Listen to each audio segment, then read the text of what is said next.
Alrighty guys, it is Qaaman here today and I'm bringing you another Dragon Ball Z segment. But this isn't your ordinary Dragon Ball Z segment.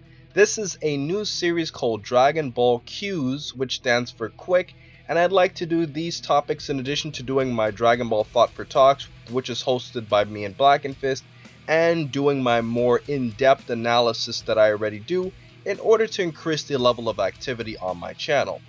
So, in today's video, I have a request from FireGXLol, also known as Jesse James, as he is part of the Mardiculous network, and you may know the Mardiculous network as the channel that created the parody video for me, and they most recently created a new parody video.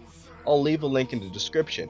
But anyway, his topic request is to talk about whether or not Gohan was a Super Saiyan 2 in Broly's Second Coming.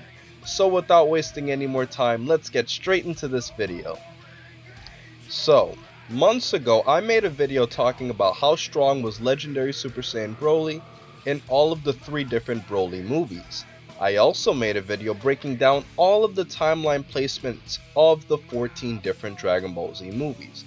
Those videos are key to understanding what I will say today, but I will briefly go over the key points related to this topic. So essentially, I briefly mentioned in my How Strong is Broly video that regardless of appearance, Gohan must have been a Super Saiyan 2 when he fought against Broly, and that it is impossible for him to have been a Super Saiyan 1. And the reason is based off of what Vegeta said. Now, from my timeline placement analysis of the movies, I explained that the only possible point in time that Broly's Second Coming could have taken place would be in the gap where the Z Fighters were training to go to the World Tournament to see Goku again. As far as the Broly the Legendary Super Saiyan movie goes, the only point in time that that movie could have taken place would have been in the 10-day gap before the Cell games. Now, I'm not trying to mix canon and non-canon, but in an equal universe, those are the only points where those movies could have taken place relative to the main series. With that said, this would mean that the Gohan who fought Broly in Broly's Second Coming was essentially the Gohan before he fought against Deborah, and in that fight, Vegeta said that Gohan was weaker than what he was as a kid.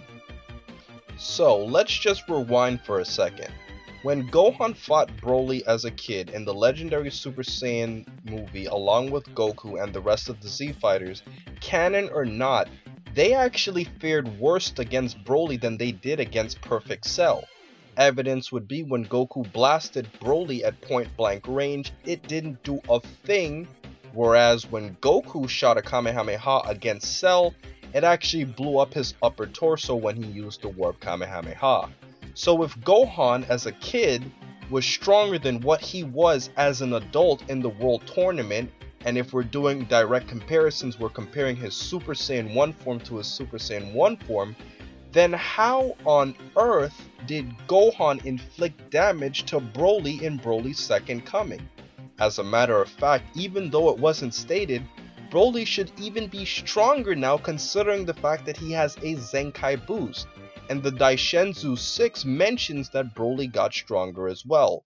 So without factoring in appearance, it would be impossible for Gohan to fight an even stronger Broly in his regular Super Saiyan form, weaker than what he was as a child, and inflict any damage at all.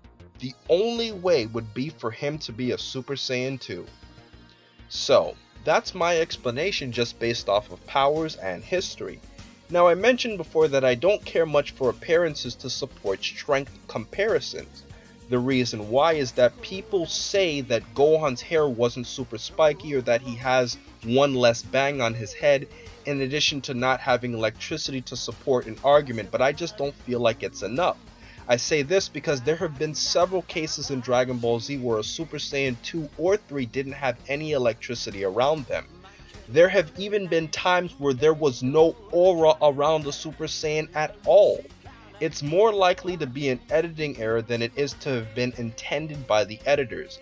But if you guys want even more proof of Gohan being a Super Saiyan 2, here we go. Recently, I did some research and found a picture from the Daishenzu of Dragon Ball Z. In it, they covered several images of Gohan and all of his hairstyles. They took Gohan's hairstyle as a Super Saiyan 2 from movie 10, which is Broly's second coming. They compared it with Gohan when he turned Super Saiyan 2 to fight against Kibito. They also compared it with Gohan's regular Super Saiyan form when he trained with Goten, and from looking at the image, you can see that Gohan from movie 10 was definitely a lot similar to Gohan who was powering up to fight against Kibito, which shows you even more that he would have been intended to have been a Super Saiyan 2.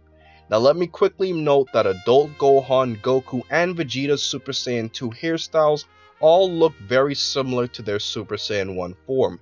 The only difference would be Teen Gohan, whose Super Saiyan 2 hairstyle was very different from his Super Saiyan 1 form. So really, the Daishenzu showed all of the similarities in the hairstyles. The only difference would be the electricity. So guys, that has been my video for today, and my first Dragon Ball quick segment. If you believe that Gohan was not a Super Saiyan 2 after all of this evidence minus the electricity, and you have other reasons besides appearance to support it, I would love to see your comment in the comment section below. Share as many Dragon Ball quick segment ideas that you guys have, as well as checking out all of my other video partners and all of my different videos in the description. But most importantly, over everything else, please remember to rate, comment, and subscribe, and remember, as I always say, to have a great day, guys.